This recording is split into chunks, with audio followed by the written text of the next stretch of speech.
모두가 성탄을 축하합니다. 아멘. 예수님이 이 땅에 오신 이 성탄의 놀라운 은혜와 은총이 우리 마음에 다시금 새로운 그러한 삶에 대한 소망으로 자리 잡기를 바랍니다. 아멘.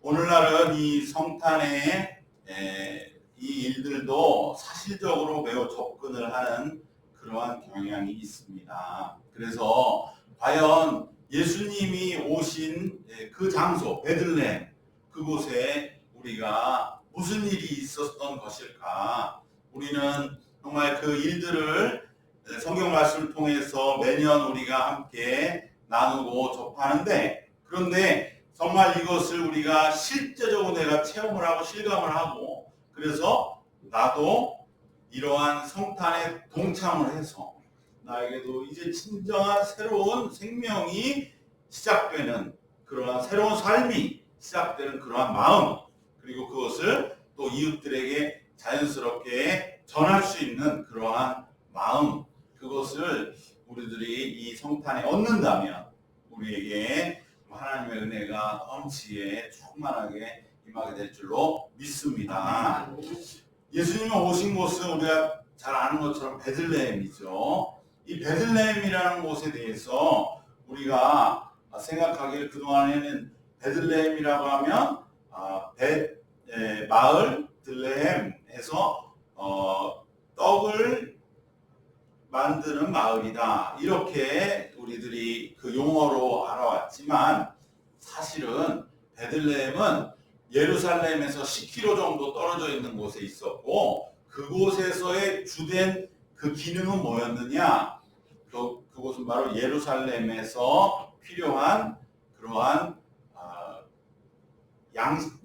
양들, 짐승들을 키워서 예루살렘에 제공하는 역할이었다는 것이 오늘날 가장 분명한 그러한 사실로 밝혀지고 있습니다. 그래서 목자들이 나옵니다. 10km면 우리 대전으로 치면 한 세종 정도, 금산이나 조금 그렇게 우리가 생각하면 되겠죠. 그 정도의 거리에 있는 마을이었어요. 그리고 당시 예루살렘은 한 3만 명이 살았고 베들레헴은 한 300명 정도가 사는 곳입니다. 그러니까 사람들은 예루살렘에 볼 일이 있어서 가도 베들레헴은 지나가는 거죠. 그래서 여관이 없는 거죠. 왜냐하면 10km, 즉 2시간만 더 가면 예루살렘이니까 타지에서 오는 사람들이 이를 보러 만약에 베들레헴에 볼 일이 있어도 예루살렘에서 2시간을 더 땡겨서 얼른 가서 하룻밤을 묵고 낮에 베들레헴에 와서 일을 보는 것입니다. 그러니까 베들레헴에 여관이 없어서 요셉과 마리아가 묵을 곳이 없었던 그 이유도 거기에 있습니다. 그래서 베들레헴은 당시에 사실은 이 양을 잡거나 고기를 예루살렘으로 공급하는 역할을 하는 그 도시가 베들레헴이었기 때문에 떡의 마을이다라고 하는 명칭보다는, 그래서 우리가 오해를 하지만 사실은 그 지역은 고기와 축산, 도축을 하는 지역이었다는 것이죠. 그래서 목자들이 이렇게 나오게 있는 것입니다. 그런데 여러분, 여기 중요한 것은 우리도 옛날에 그랬잖아요. 도축하는 것을 어떻게 봤습니까? 조선시대 흔히 미안한 말이지만은 백정이라고 그랬잖아요. 그러니까 당시 베들레헴이 어떠한 취급을 하겠는가. 거기는 정말로 형편없는 동네, 이렇게 여겨진 그곳에 예수님이 태어나신 겁니다. 우리도 그러한 악습이 있었는데, 그런데 그래도 우리는 결정적으로 다른 것이, 우리는 농업 기반 사회니까 정착민이거든요. 도축을 하더라도 그 사람이 신원이 확실해요. 어느 집에 사는 누구인데 단지 거기가 좀 비천한 그러한 곳이라 인식될 뿐이지 사람은 거기 가면 만날 수 있어요. 그런데 당시 이 유대와 이스라엘은 대부분이 유목민입니다. 유목민이 가장 치명적인 건 뭐냐? 집이 없어요. 이 사람들이 신원이 확실하지가 않아요.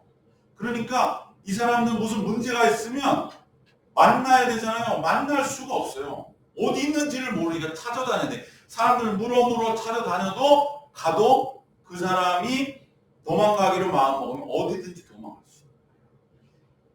그것이 유목민의 생활입니다. 우리와는 달라요. 그래서 이 사람들이 환대하는 풍습이 있는 겁니다.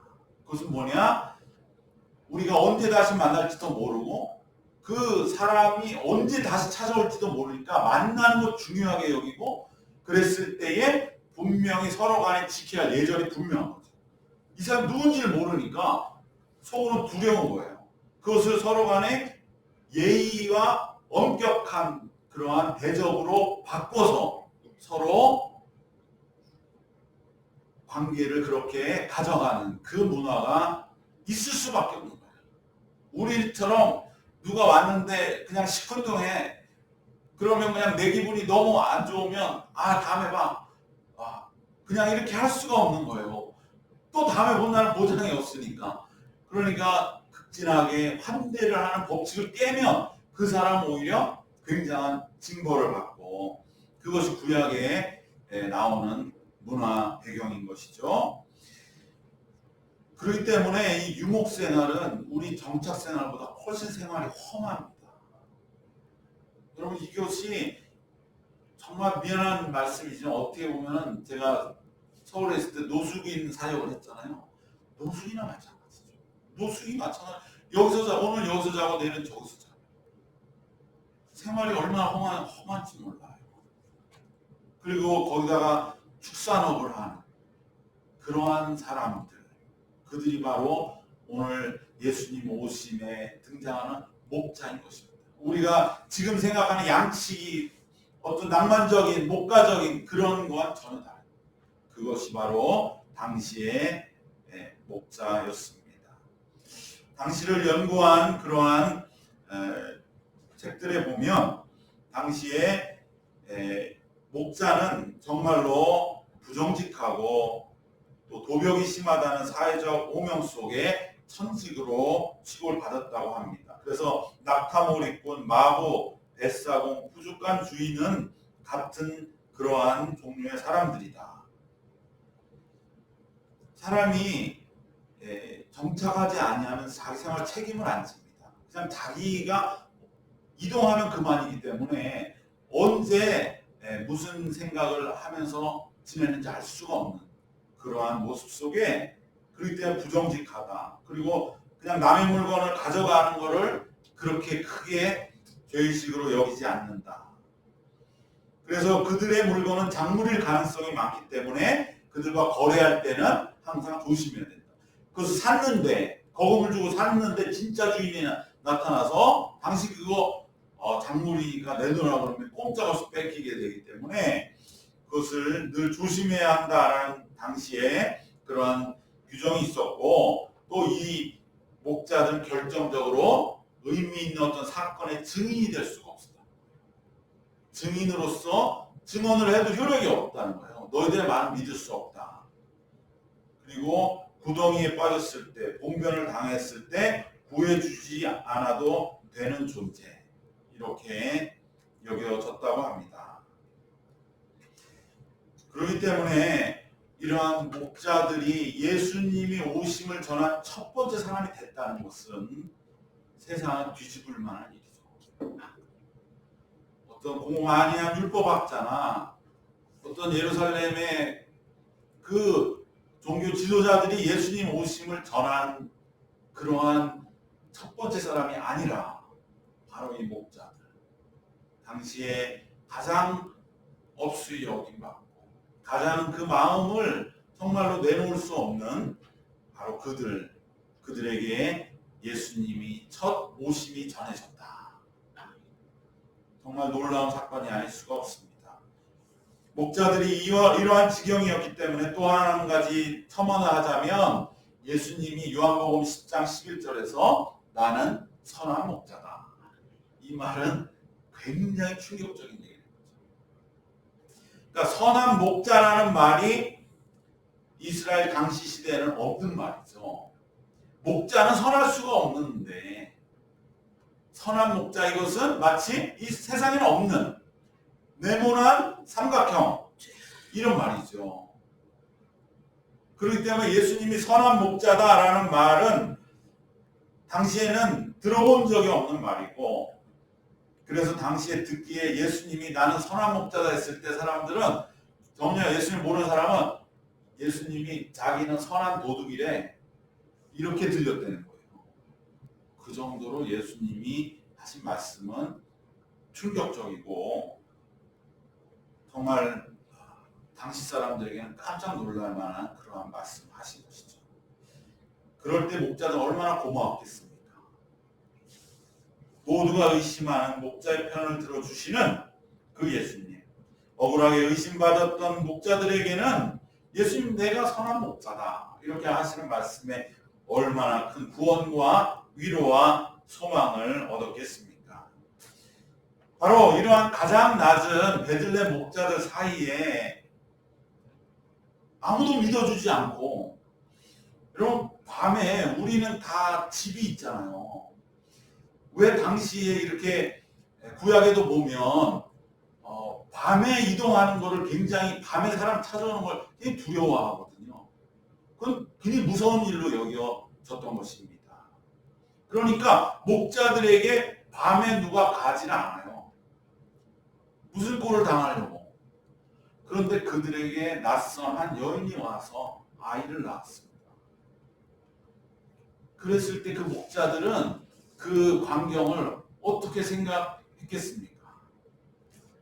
그 여인은 바로 자기들이 머무는 한 그 목양지와 그리 멀지 않은 한 거처.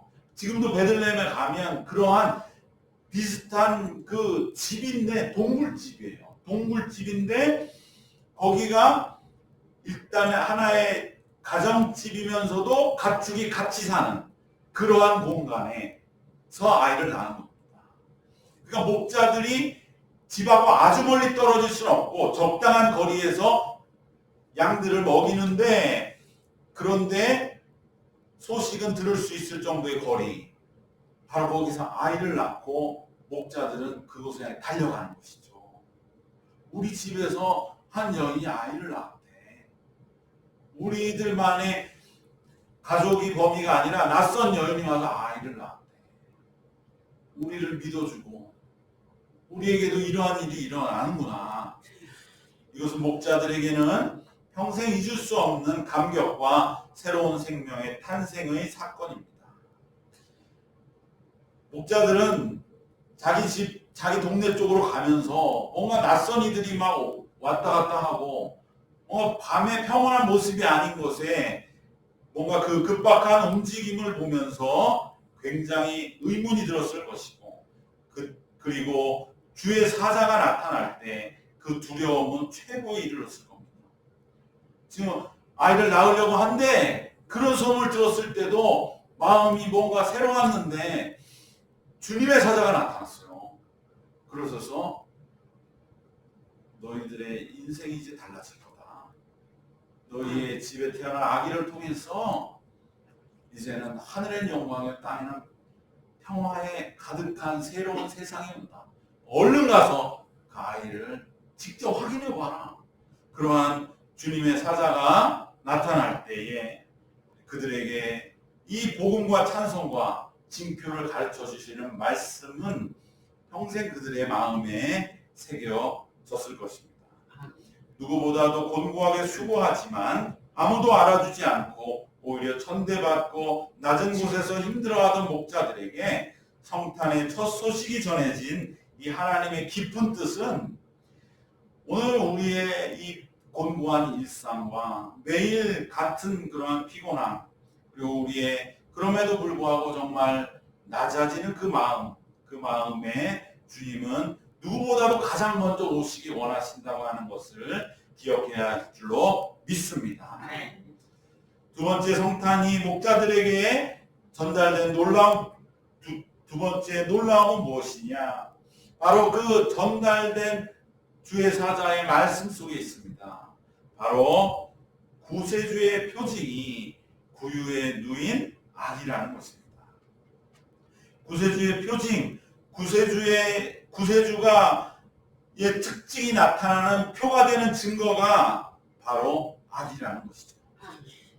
이 악의는 무엇을 우리에게 말씀합니까? 있는 그대로 악의는 아무것도 할 수 없다는 무력함입니다.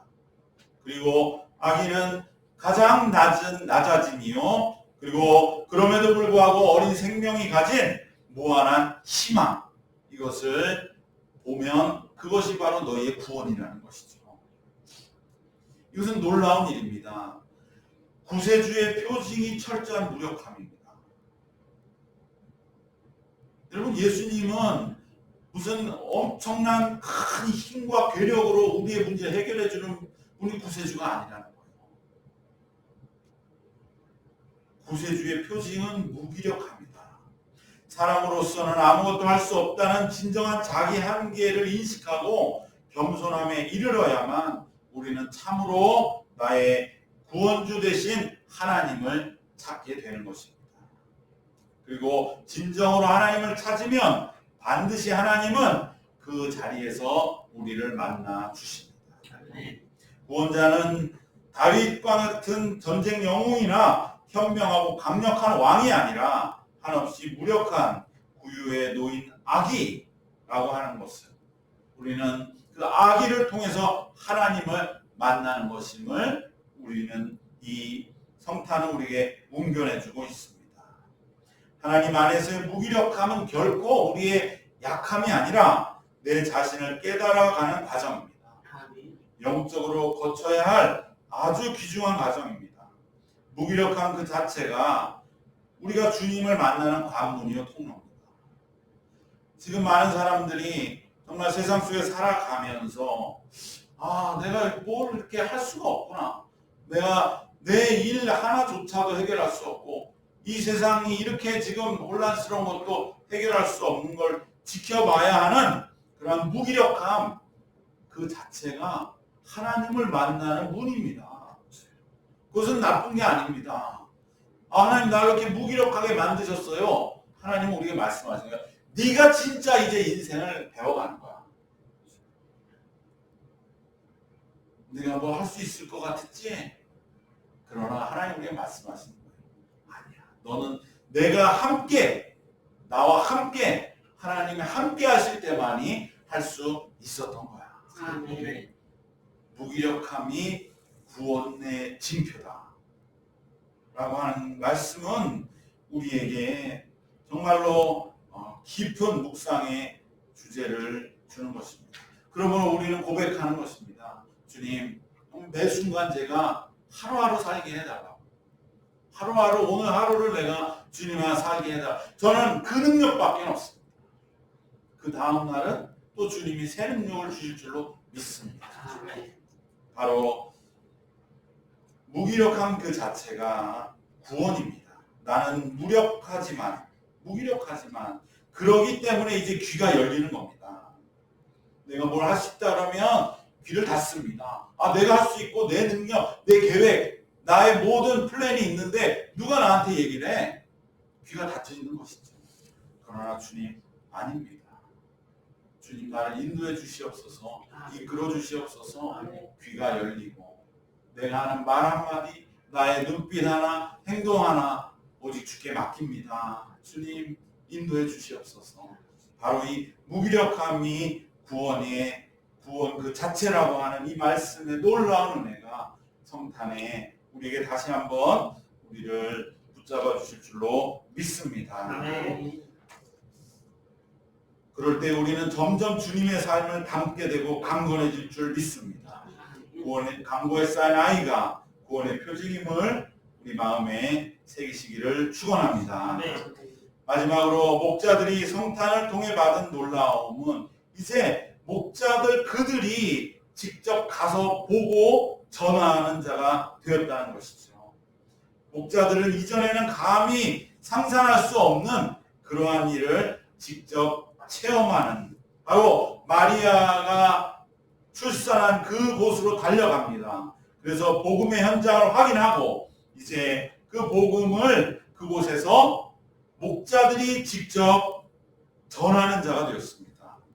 아기를 확인하면서 그 구원의 감격과 현장을 평생토록 간직합니다. 그리고 자신들이 주의 사자를 만났을 때 들었던 말을 그곳에서 이제 고백하고 간증합니다. 그것은 누구가 들으라고 하는 말이 아닙니다. 그저 우리가 얼마나 어떤 인생을 사는지 여러분 너무 잘 알지요? 그런데 하나님의 사자가 우리에게 오셔서 구원을 선포해 주셨습니다. 이 아기를 보고 그 아기를 믿으면, 그러면 우리의 이 비참한 목자의 삶이지만 우리도 구원을 얻는다고 하셨습니다. 그래서 그 말을 듣고 와서 보았더니 정말 여기에 아기가 있는데 이 아기는 우리를 구원하는 아기입니다. 우리는 구원을 받았습니다. 나는 구원을 받았습니다. 그 고백만을 한 것이죠. 당신도 믿으십시오 뭐 이런 말이 아니에요. 내가 구원을 받았습니다.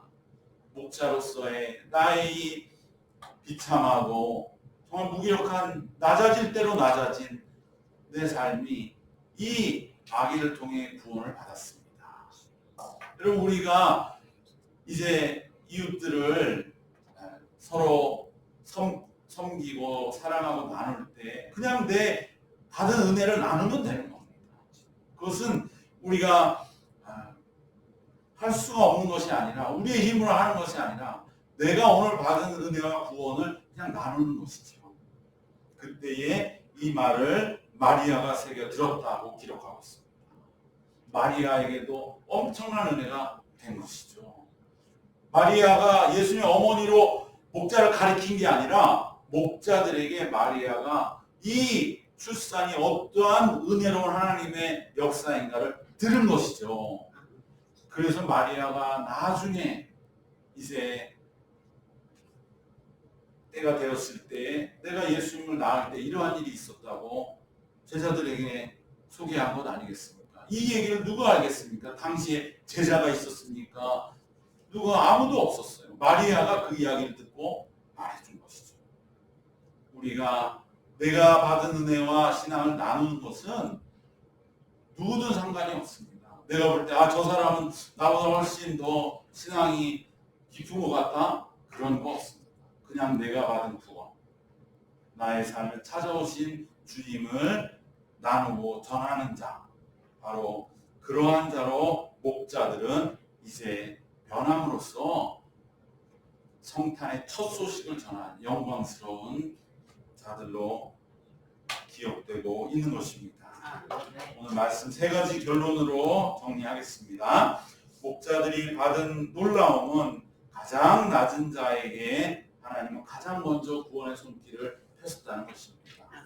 두 번째로, 목자들보다 더 무기력하고 더 낮은 자리에 있는 아기가 구원의 표징 그 자체라는 것입니다. 여러분, 자신의 무력함에 낙심하지 마세요. 우리들 교회 비록 낮은 그런 교회라도 정말 뭘 할 수 있을까? 오히려 여기에서 주님을 만나는 겁니다.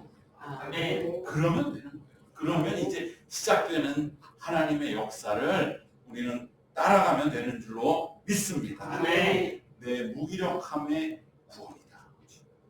여기서 내가 진짜 주님을 만났다.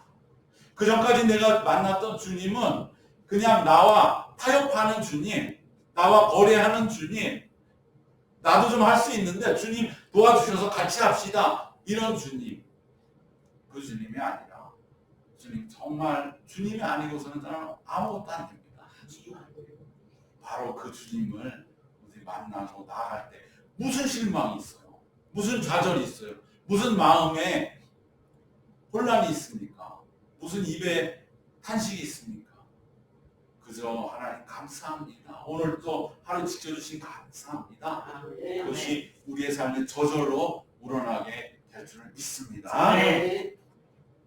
마지막, 목자들이 받은 이 놀라움은 목자들 자신이 이제는 체험하고 전하는 자가 되었다는 것입니다. 이 성탄에 정말 내가 어떻게 주님으로 인해 다시 거듭났는지 그것을 함께 전함으로써 우리의 이웃들이 다시 살아나는 그러한, 그래서 하나님께 또한 열매 맺는 그런 복된 모든 주님의 귀한 권속들 되시기를 주님의 이름으로 축원합니다. 아멘. 기도하겠습니다. 은혜와 사랑이 충만하신 우리 하나님, 이 땅에 아기 예수가 가장 비참한 곳, 가장 낮은 곳에 또 가장 무기력하여 일생 살며 아무것도 할 수 없을 것 같은 그곳에 오신 그 자체가 구원이 되어 주셔서 진짜 우리의 모든 삶이 구원을 얻은 그 징표로 우리 마음에 이제는 분명히 새겨져서 그 주님과 함께 모든 일을 하나하나 동행해 나아갈 때 주님, 우리의 힘으로는 할 수 없었던 놀라운 하나님의 일들이 우리의 삶의 현실로 하나둘 열매 맺어 나가게 될 줄로 믿습니다. 우리 모두 그 길 위해서 주님과 동행하며 더욱더 복된 내일을 새롭게 이루어 나가는 시작이 오늘의 성탄의 우리의 또한 거듭남이 되게 하여 주시옵소서. 예수님 이름으로 기도드립니다. 아멘.